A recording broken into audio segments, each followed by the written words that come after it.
আলেম নিজেকে যে কোনো ঝুঁকির সম্মুখীন করতে প্রস্তুত না থাকবে, আলেম হওয়ার মর্যাদা তার জন্য অর্জন করার বৈধতা নাই।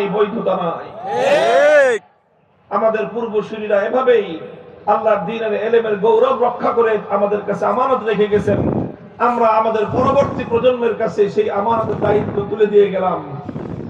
এই মাদ্রাসার শিক্ষার্থী যারা আলেম হচ্ছে, তাদের কাছে আমার এই নসিহত, আমার পূর্বসূরীদের পক্ষ থেকে এই আমানত ইলমে দ্বীন বক্ষে ধারণ করার অর্থই হলো, আল্লাহর নবী যেদিন হেরার গুহায় ওহী লাভ করেছিলেন, আসমানি ওহী যেদিন তার কাছে প্রথম এসেছিল, নবীজি সেখান থেকে আতঙ্কিত অবস্থায় ঘরে ফিরে এসেছিলেন।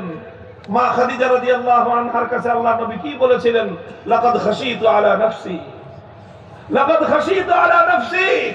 খাদিজা, আমাকে যে দায়িত্ব অর্পণ করা হয়েছে, ওহীর দায়িত্ব, আমি এই দায়িত্ব পাওয়ার পরে আমি আমার জীবনের নিরাপত্তা নিয়ে শঙ্কা বোধ করতেছি, আমি আতঙ্ক বোধ করতেছি আমার জীবনের নিরাপত্তা নিয়ে।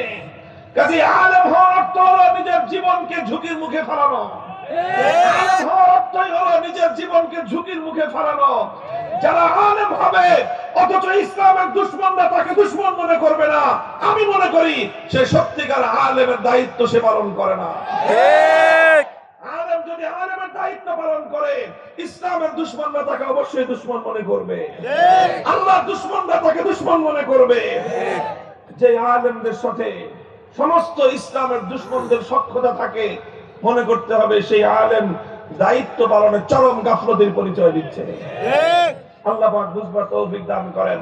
আমিন। আখেরি পয়গাম ইমাম বুখারী রাহমাতুল্লাহি আলাইহি তার এই সর্বশেষ অধ্যায়ে একটি মেসেজ, একটি বার্তা উম্মতকে দিয়েছেন। এখানে একটি বিষয়, যে বিষয়টি তিনি এই অধ্যায়ের মধ্যে আলোচনা করেছেন, সেটি হলো ইসলামের একটি গুরুত্বপূর্ণ বিশ্বাস এবং আকীদা। সেই বিশ্বাস হলো ওজন। কিয়ামতের দিন আল্লাহ পাক রব্বুল আলামিন মানুষের আমলকে ওজন দিবেন। মানুষের আমলকে কি দিবেন? ওজন দিবেন।